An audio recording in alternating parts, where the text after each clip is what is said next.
ಎಲ್ಲರಿಗೆ ನಮಸ್ಕಾರ ರೀ. ರಿಯಾಸ್ ಕಿಚನ್ಗೆ ಸ್ವಾಗತ ರೀ. ಇವತ್ತು ನೀವು ನೋಡ್ತಾ ಇರ್ಬೋದು ರೀ, ಇಲ್ಲಿ ನಾನು ಒಂದು ಅರ್ಧ kg ಕ್ಯಾರೆಟನ್ನು ತೊಗೊಂಡು ಕಟ್ ಮಾಡಿ ಇಟ್ಕೊಂಡಿದ್ದೇನೆ ರೀ. ವಿಶೇಷವಾಗಿ ಯುಗಾದಿ ಹಬ್ಬಕ್ಕೆ ಕ್ಯಾರೆಟ್ ಹೋಳಿಗೆ ಮಾಡೋಣ ಅಂತ ಹೇಳ್ರಿ ತುಂಬ ಸುಲಭವಾದಂತಹ ವಿಧಾನದಲ್ಲಿ ನಮ್ಮ ಚಾನಲ್ ಯಾರು ಸಬ್ಸ್ಕ್ರೈಬ್ ಮಾಡಿದ್ದೀರಿ ನಿಮ್ಮೆಲ್ಲರಿಗೂ ಧನ್ಯವಾದಗಳು ರೀ. ಯಾರು ನಮ್ಮ ವಿಡಿಯೋನ ನೋಡ್ತಾ ಇದ್ದೀರಿ ಪ್ಲೀಸ್ ಸಬ್ಸ್ಕ್ರೈಬ್ ಮಾಡಿ, ಲೈಕ್ ಮಾಡಿ, ಶೇರ್ ಮಾಡಿ. ಈಗ ನಾನಿಲ್ಲೇ ಒಂದು ಮಿಕ್ಸಿ ಜಾರ್ ತೊಗೊಂಡಿದ್ದೀನಿ ರೀ. ಈ ಮಿಕ್ಸಿ ಜಾರ್ಗೆ ನಾನು ಇದನ್ನು ಹಾಕ್ಕೋತೀನಿ ರೀ. ಕ್ಯಾರೆಟು ಅಂದರೆ ಸ್ವಲ್ಪ ಹಾಕ್ಕೊಂಡ್ಬಿಟ್ಟು ಇದನ್ನು ಇದು ನೈಸಾಗಿ ಮಿಕ್ಸಿ ಮಾಡ್ಕೋಬೇಕು ರೀ. ಇವಾಗ ನೋಡ್ಬೋದು ರೀ, ನಾನು ಮಿಕ್ಸಿ ಮಾಡ್ಕೊಂಡಿದ್ದೇನೆ. ಚೂರು ತರಿ ಆಗಿದೆ. ಅದಕ್ಕೇ ಒಂದು 4 ರಿಂದ 5 ಟೇಬಲ್ ಸ್ಪೂನು ನೀರು ಹಾಕಿ ನೋಡ್ರಿ ಇದನ್ನು ನೈಸಾಗಿ ಮಿಕ್ಸಿ ಮಾಡ್ಕೊಳ್ಳೋಣ. ಇವಾಗ ನೋಡ್ಬೋದು ರೀ, ನಾನು ಇದನ್ನು ನೈಸಾಗಿನೇ ಈಗ ನಾವು ಹೂರಣ ಯಾವ ಥರ ಮಾಡ್ಕೋತೀವಿ ನೋಡ್ರಿ ಅದೇ ಥರನೇ ಇರಬೇಕು ರೀ. ಅಂದರೆ ಇದು ನಮಗೆ ಚೆನ್ನಾಗಿ ಹದವಾಗಿ ಹೂರಣ ರೆಡಿ ಆಗುತ್ತೆ. ಇವಾಗ ನೋಡ್ರಿ, ಇಲ್ಲಿ ನಾನು ಸ್ಟವ್ ಹಚ್ಚಿಲ್ಲ, ಎಲ್ಲವನ್ನ ರುಬ್ಬಿ ಇದರೊಳಗೆ ಹಾಕೋತಾ ಇದ್ದೀನಿ. ಇವಾಗ ನಾನು ಇದನ್ನು ಮಿಕ್ಸಿ ಎಲ್ಲ ಮಾಡ್ಕೊಂಡಿದ್ದೇನೆ ರೀ. ನಮ್ಮದಿದ್ದಷ್ಟು ಮಾಡ್ಕೊಂಡು ಇದು ಸ್ಟವ್ ಹಚ್ಕೊಂಡು ಇಟ್ಕೊಂಡಿದ್ದೀನಿ ರೀ. ಇದನ್ನು ಸ್ವಲ್ಪನೇ ನಾವು ಇವಾಗ ಬಾಡಿಸ್ಕೊಳ್ಳೋಣ ರೀ. ಇದು ಸ್ವಲ್ಪ ಚೆನ್ನಾಗಿ ಕುದಿ ಬರಬೇಕು ರೀ. ಇವಾಗ ನೋಡ್ಬೋದು ರೀ, ನಮ್ಮದು ಒಂದು 2 ನಿಮಿಷಗಳ ಕಾಲ ಇದು ಬೇಯ್ತಾ ಇದೆ ರೀ. ಇವಾಗ ಇದು ಬೆಂದಾಗೆ ನೋಡ್ರಿ, ನಾವು ಇದಕ್ಕೆ ಒಂದು 4 ರಿಂದ 5 ಟೇಬಲ್ ಸ್ಪೂನಷ್ಟು ಅಂದ್ರೆ ರವೆ ತೊಗೊಂಡಿದ್ದೀನಿ ರೀ. ಬಾಂಬೆ ರವೆ ಅಂತಾರೆ ನೋಡ್ರಿ, ಅದನ್ನು ತೊಗೊಂಡಿದ್ದೀನಿ ರೀ. ಈ ಬಾಂಬೆ ರವೆಯನ್ನು ಇದಕ್ಕೇನೆ ಹಾಕ್ಕೊಳ್ಳೋಣ ರೀ ನಾವು. ಯಾಕಂದರೆ ಇದು ಸ್ವಲ್ಪ ನೀರಿನ ಅಂಶ ಇದೆ ನೋಡ್ರಿ ಇದರೊಳಗೆ. ಇದು ಸ್ವಲ್ಪನೇ ಒಂದು 2 ನಿಮಿಷ ನಮಗೆ ರವೆ ಇದರೊಳಗೆ ಬೆಂದರೆ ಸಾಕು. ತುಂಬ ಒಂದು ಸುಲಭವಾದಂತಹ ವಿಧಾನದಲ್ಲಿ ನಾವು ಮಾಡ್ತಾಯಿದ್ದೀವಿ ರೀ. ಅಂದ್ರೆ ಸ್ವಲ್ಪ ನೀರಿನ ಅಂಶ ಇದ್ದಾಗನೇ ನಾವು ರವೆಯನ್ನು ಕಲಿಸ್ಬೇಕು ರೀ. ಇವಾಗ ನೋಡ್ಬೋದು ರೀ, ನಮ್ಮದು ಕ್ಯಾರೆಟ್ದು ಸ್ವಲ್ಪನೇ ನೀರು ಹೀರ್ಕೊಂಡಂಗೆ ಆಗಿದೆ. ಇದನ್ನು ನಾವು ನೋಡ್ಬೋದು ಗಟ್ಟಿನೂ ಆಗಿದೆ ರೀ. ಇದು ಮತ್ತೆ ನಾವು ಕಲಿಸ್ತಾ ಹೋದರೆ ತುಂಬ ಗಟ್ಟಿ ಆಗುತ್ತೆ. ಇವಾಗ ನೋಡ್ಬೋದು ರೀ, ಇಲ್ಲಿ ನಾನು ಬೆಲ್ಲವನ್ನು ಇಟ್ಕೊಂಡಿದ್ದೇನೆ.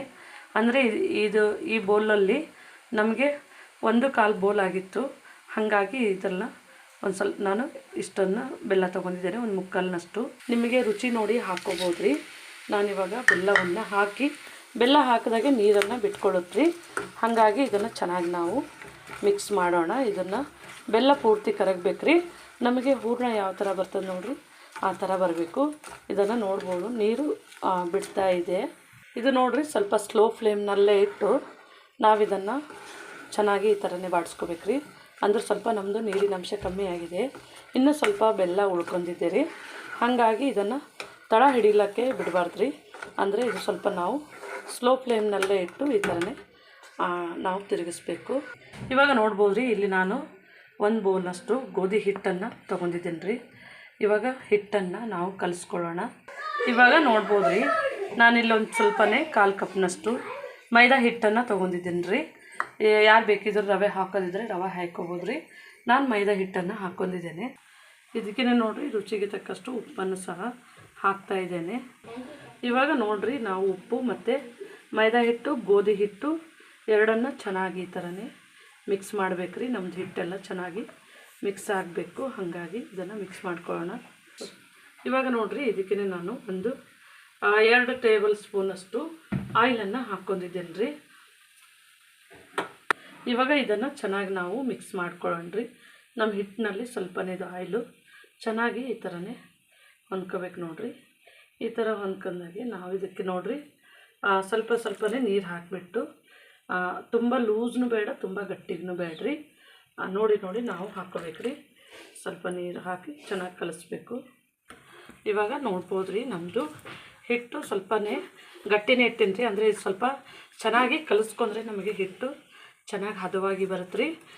ನಿಮಗೆ ಯಾವುದು ಬೇಕಿದ್ರೂ ಗೋಧಿ ಹಿಟ್ಟು ತೊಗೋಬೋದು, ಬೇಡ ಅಂತಂದರೆ ಮೈದಾ ಹಿಟ್ಟು ಸ್ವಲ್ಪ ಚಿರೋಟಿ ರವೆ ಹಾಕಿನೂ ಕಲಿಸ್ಕೋಬೋದು ರೀ. ನೋಡ್ಬೋದು ನಮ್ಮದು ಹಿಟ್ಟು ಸರಿಗೆ ಒಂದು 2 ನಿಮಿಷಗಳ ಕಾಲ ಇದನ್ನು ಚೆನ್ನಾಗಿ ಕಲಿಸ್ಬೇಕು ರೀ. ಇದು ಈ ಥರ ನೋಡ್ಬೋದು.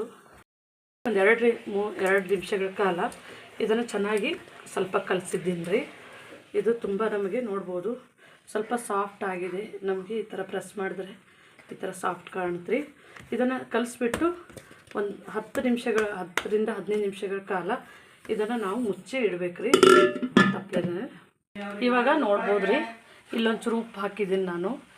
ಸ್ವಲ್ಪ ಉಪ್ಪು ಹಾಕಿದ್ರೆ ಟೇಸ್ಟ್ ಚೆನ್ನಾಗಿರುತ್ತೆ ಅಂಥೇಳಿ ಇದನ್ನು ಸ್ವಲ್ಪ ನಮಗೆ ಈ ಥರ ನಾವು ಮಿಕ್ಸ್ ಮಾಡೋಣ್ರಿ. ಸ್ವಲ್ಪ ಏಲಕ್ಕಿಯನ್ನು ಹಾಕಿನ್ರಿ, ಒಂದು 4 ಏಲಕ್ಕಿಯನ್ನು ಪುಡಿ ಮಾಡಿಬಿಟ್ಟು ಹಾಕ್ಕೊಂಡಿದ್ದೇನೆ. ಈಗ ನಾವು ಇನ್ನೊಂದು ನಿಮಿಷಗಳ ಕಾಲ ಇದನ್ನು ಚೆನ್ನಾಗಿ ಬಾಡಿಸಿದ್ರೆ ನಮಗೆ ಇದು ರೆಡಿ ಆಗುತ್ತೆ ರೀ. ಇವಾಗ ನಮ್ಮದಿದು ರೆಡಿ ಆಗಿದೆ ರೀ. ನಾನು ಸ್ಟವನ್ನು ಆಫ್ ಮಾಡ್ತಾ ಇದ್ದೇನೆ ರೀ. ಇದನ್ನು ಸ್ವಲ್ಪ ನಾವು ಒಂದು ತಟ್ಟೆಗೆ ಹಾಕಿ ಆರಿಸ್ಕೊಳ್ಳೋಣ. ಇವಾಗ ನೋಡ್ಬೋದು ರೀ, ನಮ್ಮದು ನಾನು ಇವದನ್ನು ತಟ್ಟೆ ಒಳಗೆ ಹಾಕಿಬಿಟ್ಟು ಆರಿಸ್ತಾ ಇದ್ದೀನಿ ರೀ. ಇವಾಗ ನೋಡ್ಬೋದು ರೀ, ನಮ್ಮದು ತಣ್ಣಗಾಗಿದೆ, ಅಂದರೆ ಒಂದು ಸ್ವಲ್ಪನೇ ಇದು ಲೂಸ್ ಆಗಿದೆ, ಅಂದರೆ ಸ್ವಲ್ಪ ನನಗೆ ತುಂಬ ಗಟ್ಟಿ ಬೇಕು. ಇದು ನಾನು ನೋಡಿರಿ ಒಣ ಕೊಬ್ಬರಿ ಪುಡಿ ಇರ್ತದೆ ನೋಡಿರಿ, ಅದನ್ನು ಹಾಕ್ಕೋತಾ ಇದ್ದೀನಿ. ಒಂದು ಸ್ವಲ್ಪನೇ ಗಟ್ಟಿ ಆಗಬೇಕಂಥೇಳಿ ಅಳತೆ ನೋಡಿ ಒಂದು 4 ಟೇಬಲ್ ಸ್ಪೂನಷ್ಟು ಇದನ್ನು ಹಾಕ್ಕೊಂಡು ಇದು ಚೆನ್ನಾಗಿ ಮಿಕ್ಸ್ ಮಾಡಬೇಕು ರೀ. ಲೂಸ್ ಆದರೆ ಹಾಕೊಳ್ಳಿ, ಇಲ್ಲ ಅಂತಂದರೆ ಹಾಗೆ ಮಾಡ್ಬೋದು. ಇವಾಗ ನೋಡ್ಬೋದು ರೀ, ನಮ್ಮದು ಇದು ಗಟ್ಟಿ ಆಗಿದೆ ನಮಗೆ. ಇವಾಗ ನಮಗೆ ಎಷ್ಟು ಬೇಕಷ್ಟು ನೋಡಿಬಿಟ್ಟು ನಮಗೆ ಸೈಜ್ ನೋಡಿಬಿಟ್ಟು ನಾವು ಈ ಥರನೇ ನಾವು ನೋಡಿರಿ ಚೆನ್ನಾಗಿ ನಾವು ಈ ಥರನೇ ಲಡ್ಡು ಥರ ಮಾಡ್ಕೊಂಡು ಇಟ್ಕೋಬೇಕ್ರಿ. ಅಂದರೆ ನಮಗೆ ಯಾವ ಸೈಜ್, ದೊಡ್ಡ ಸೈಜ್ನಲ್ಲಿ ಮಾಡಿದ್ರೆ ದೊಡ್ಡ ಸೈಜ್ ರೀ, ಚಿಕ್ಕ ಸೈಜ್ನಲ್ಲಿ ಮಾಡಿದ್ರೆ ಚಿಕ್ಕ ಸೈಜ್ನಲ್ಲಿ ತೊಗೊಂಡು ಈ ಥರನೇ ನಾವು ಈ ಒಣ ಕೊಬ್ಬರಿ ಪುಡಿ ಹಾಕಿ ನೋಡಿರಿ, ಟೇಸ್ಟ್ ಚೆನ್ನಾಗಿರುತ್ತೆ. ಹಾಗಾಗಿ ನಾನು ಇದನ್ನು ಹಾಕ್ಕೊಂಡಿದ್ದೇನೆ. ಇವಾಗ ನೋಡ್ಬೋದು ರೀ, ನಮ್ಮದು ಉಂಡೆಯನ್ನು ರೆಡಿ ಮಾಡ್ಕೊಂಡಿದ್ದೇನೆ ರೀ. ಇವಾಗ ನಮ್ಮದು ಅರ್ಧ ಕೆಜಿನ, ಅಂದರೆ ನಾನು ದೊಡ್ಡ ಸೈಜ್ನಲ್ಲಿ ಮಾಡಿದ್ದೇನೆ ರೀ. ಅರ್ಧ ಕೆಜಿನಲ್ಲಿ 9 ಇದಾಗಿದೆ ರೀ ಹೂರಣದ ಉಂಡೆ. ಇವಾಗ ನಮ್ಮದು ಒಂದು 10 ನಿಮಿಷ ಆಗಿದೆ ಹಿಟ್ಟು ನಾವು ಕಲಸಿಟ್ಕೊಂಡಿದ್ರಿ, ನೋಡ್ಬೋದು. ಇವಾಗ ಇನ್ನೊಂದು ಸ್ವಲ್ಪ ಸಾಫ್ಟಾಗಿದೆ ನಮ್ಮದು ಹಿಟ್ಟು. ಇವಾಗ ನೋಡ್ಬೋದು ರೀ, ನಮ್ಮದು ಹಿಟ್ಟು ತುಂಬ ಸ್ಮೂತಾಗಿದೆ ಹಿಟ್ಟು, ನೋಡ್ಬೋದು. ತುಂಬ ಸುಲಭವಾಗಿ ಮಾಡುವಂಥದ್ದು ರೀ. ಇದನ್ನು ನಾವು ಈ ಥರನೇ ಸ್ವಲ್ಪನೇ ಆಯಿಲನ್ನು ಹಾಕ್ಕೊಂಡು ಸ್ವಲ್ಪನೇ ಚೆನ್ನಾಗಿ ಇದನ್ನು ಸ್ಮೂತಾಗಿ ಮಾಡ್ಕೋಬೇಕ್ರಿ. ಇನ್ನೊಂದು ಸ್ವಲ್ಪ ಈ ಥರನೇ ನಾವು ಕಲಿಸ್ಕೊತ ಹೋಗ್ಬೇಕ್ರಿ. ಈ ಥರ ಕಲಿಸಿದ್ರೆ ನಮಗೆ ಇನ್ನೂ ಸ್ವಲ್ಪ ಹಿಟ್ಟು ಸಾಫ್ಟ್ ಆಗುತ್ತೆ ರೀ. ಒಂದರಿಂದ 2 ಟೇಬಲ್ ಸ್ಪೂನ್ ಅಷ್ಟೇ ಈ ಥರ ತೊಗೊಂಡು ಸ್ವಲ್ಪನೇ ಇದನ್ನು ಹಿಟ್ಟು ಈ ಥರ ಹದವಾಗಿ ಮಾಡಬೇಕ್ರಿ. ಇವಾಗ ನಮ್ಮದು ಇದು ಸ್ವಲ್ಪ ನಾವು ಸಾಫ್ಟಾಗಿ ಮಾಡ್ಕೊಂಡಿದ್ದೇವೆ ರೀ. ಇವಾಗ ನಾವು ಇದನ್ನೇ ಎಷ್ಟು ಬೇಕೋ ಅಷ್ಟು, ನೀವು ಎಷ್ಟು ಅಳತೆದಲ್ಲಿ ಮಾಡ್ತೀರಿ ಅಷ್ಟು ಹೂರಣ ಸ್ವಲ್ಪ ಜಾಸ್ತಿ ಇರಬೇಕು ರೀ, ಇದು ಸ್ವಲ್ಪ ಕಡಿಮೆ ಇರಬೇಕು. ನೋಡ್ಬೋದು, ನಾವು ಇಷ್ಟು ಸೈಜ್ನಲ್ಲಿ ಮಾಡ್ಕೋತಾ ಇದ್ದೇವೆ. ಇವಾಗ ನಾನು ಎಲ್ಲವನ್ನು ಈ ಥರನೇ ಒಂದೇ ಸಮನೆ ಇದನ್ನು ಉಳ್ಳೆಗಳನ್ನು ಮಾಡಿ ಇಟ್ಕೊಂಡಿದ್ದೀನಿ ರೀ. ಇದನ್ನು ನೋಡ್ಬೋದು ರೀ, ಈ ಥರನೇ ನಾನು ಸ್ವಲ್ಪನೇ ನಾವು ಆಯಿಲನ್ನು ಹಚ್ಕೊಂಡು ಬಿಟ್ಟು ಮಾಡಿದ್ರೆ ಸ್ವಲ್ಪ ಬೇಗನೆ ನಮಗೆ ಇದು ಈ ಥರನೇ ಅಗಲವಾಗಿ ಮಾಡ್ಬೋದು ರೀ. ನಮ್ಮದು ಉಳ್ಳೆ ಏನಿರ್ತದೆ ನೋಡಿರಿ, ಅಂದರೆ ಈಗ ನಾವು ಮಾಡಿದ್ದೀವಿ ನೋಡಿರಿ, ಇದನ್ನು ತೊಗೊಂಡ್ಬಿಟ್ಟು ಈ ಥರನೇ ನಾವು ಪ್ರೆಸ್ ಮಾಡಿದ್ರೆ ತುಂಬ ಸುಲಭವಾದಂತಹ ವಿಧಾನದಲ್ಲಿ ನಾವು ಹೋಳಿಗೆಯನ್ನು ಮಾಡ್ಬೋದು ರೀ. ಈ ಥರ ನೋಡ್ಬೋದು. ಇದು ಸ್ವಲ್ಪನೇ ನಾವು ಹಿಟ್ಟನ್ನು ಮೇಲ್ ಮಾಡಬೇಕು. ಇದು ನಾವು ಗೋಧಿದು ಏನಿರ್ತದೆ ನೋಡಿರಿ ಕಣಕ, ಇದನ್ನು ಈ ಥರನೇ ಮೇಲ್ಗಡೆನೇ ತೊಗೋಬೇಕ್ರಿ, ಅಂದ್ರೆ ನಮ್ಮದು ಬೇಗ ಆಗುತ್ತೆ. ಇವಾಗ ನಮ್ಮದು ಇದೆಲ್ಲವನ್ನು ಈ ಥರನೇ ನಾವು ಒಟ್ಟಿಗೆ ತೊಗೋಬೇಕ್ರಿ. ಈ ಥರ ತೊಗೊಂಡ್ಬಿಟ್ಟು ಇದನ್ನು ನೋಡ್ಬೋದು ರೀ, ಈ ಥರ ಮಾಡಿ ನಾವು ನೋಡ್ಬೋದು. ನಮ್ಮದು ಹೋಳಿಗೆ ಸ್ವಲ್ಪ ದೊಡ್ಡದೇ ಆಗುತ್ತೆ, ಇದು ಸೈಜ್ ದೊಡ್ಡದೇ ಇದೆ. ನಾವು ಇದನ್ನು ಈ ಥರನೇ ಇಟ್ಕೊಂಡು ನೋಡಿರಿ, ಈ ಥರನೂ ಮಾಡ್ಕೋಬೋದು. ಅಂದರೆ ಆ ಥರ ಕೆಲವೊಬ್ಬರಿಗೆ ಮಾಡ್ಲಿಕ್ಕೆ ಬರಲ್ಲಂತೆ, ಅಂದರೆ ಈ ಥರ ಸೈಡ್ ಸ್ವಲ್ಪ ನಾವು ದಪ್ಪ ಹಿಟ್ಟನ್ನು ಮೇಲೆ ತೊಗೊಂಡಿರ್ತೀವಿ ನೋಡಿರಿ, ಇದನ್ನು ನಾವು ಈ ಥರನೇ ಮಾಡ್ಕೊಂಡು ಇದೆಲ್ಲ ಕೊನೆಯದಾಗಿ ನಾವು ಈ ಥರನೇ ಕೂಡಿಸ್ಬಿಟ್ಟು ಈ ಥರನೇ ನೋಡ್ಬೋದು ರೀ. ಇದನ್ನು ಚೆನ್ನಾಗಿ ಈ ಥರ ಮಿಕ್ಸ್ ಎಲ್ಲವನ್ನು ಈ ಥರನೇ ಒಟ್ಟಾಗಿ ಮಾಡ್ಕೊಂಡು ಈ ಥರನೇ ನಾವು ರೌಂಡ್ ಶೇಪಲ್ಲಿ ಮಾಡ್ಕೊಂಡು ಇದು ಎಕ್ಸ್ಟ್ರಾ ಹಿಟ್ಟೇನಿರ್ತದೆ ನೋಡಿರಿ, ಇದನ್ನು ಸಹ ತೆಗಿಬೋದು ರೀ. ನಮಗಿದು ಎಷ್ಟು ಚೆನ್ನಾಗಿ ಬಂತಿದೆ.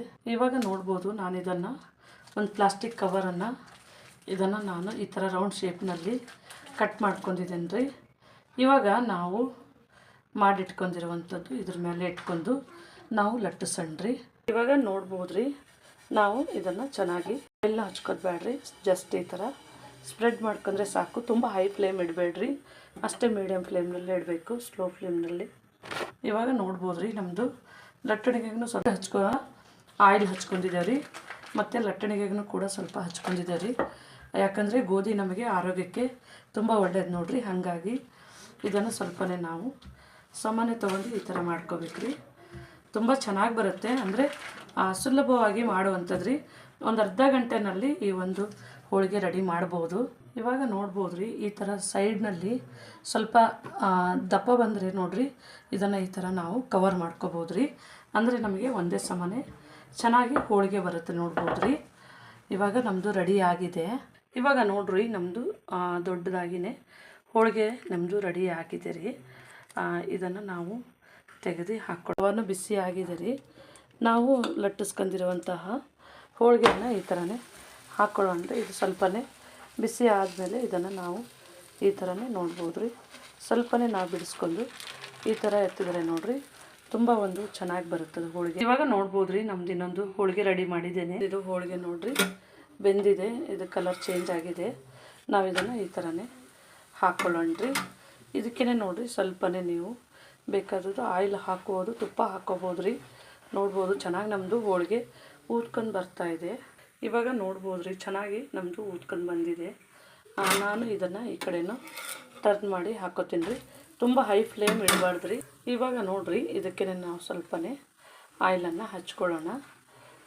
ತುಂಬ ಚೆನ್ನಾಗಿ ಬರುತ್ತೆ, ಒಳ್ಳೆ ಟೇಸ್ಟ್ ಆಗಿರುತ್ತೆ. ಇವಾಗ ನೋಡ್ಬೋದು ರೀ ನಮ್ಮದು ಹೋಳಿಗೆ ರೆಡಿಯಾಗಿದೆ. ನಾನು ಇದನ್ನು ತೆಗೆದಿಡ್ತಾ ಇದ್ದೇನೆ ರೀ. ಇವಾಗ ನೋಡ್ಬೋದು ರೀ ನಮ್ಮದು ಇದು ಲಾಸ್ಟ್ದಾಗಿ ನಾನು ಆ ಹೋಳಿಗೆಯನ್ನು ರೆಡಿ ಮಾಡಿದ್ದೇನೆ ರೀ. ಇವಾಗ ನೀವು ನೋಡ್ಬೋದು ರೀ ನಮ್ಮದು ಹೋಳಿಗೆ ಎಲ್ಲ ರೆಡಿಯಾಗಿದೆ. ನಾನು ಸ್ವಲ್ಪನೇ ಇದನ್ನು ತುಪ್ಪವನ್ನು ಹಾಕಿಟ್ಟಿದ್ದೇನೆ ರೀ. ಯಾರು ತಿನ್ನೋರು ತುಪ್ಪ ಜೊತೆಗೆ ತಿನ್ಬೋದು ರೀ. ತುಂಬ ಒಂದು ಒಳ್ಳೆ ಟೇಸ್ಟ್ ಆಗಿರುತ್ತೆ ರೀ. ತುಂಬ ಸುಲಭವಾದಂಥ ವಿಧಾನದಲ್ಲಿ ಹೋಳಿಗೆಯನ್ನು ರೆಡಿ ಮಾಡ್ಬೋದು. ನೀವು ಮನೆಯಲ್ಲಿ ಒಂದು ಸತಿ ಟ್ರೈ ಮಾಡಿ ನೋಡಿರಿ. ನಮ್ಮ ಚಾನಲ್ ಸಬ್ಸ್ಕ್ರೈಬ್ ಮಾಡಿ, ಲೈಕ್ ಮಾಡಿ, ಶೇರ್ ಮಾಡಿ. ನಮ್ಮ ವಿಡಿಯೋನ ನೋಡಿದ್ದಕ್ಕಾಗಿ ಧನ್ಯವಾದಗಳು.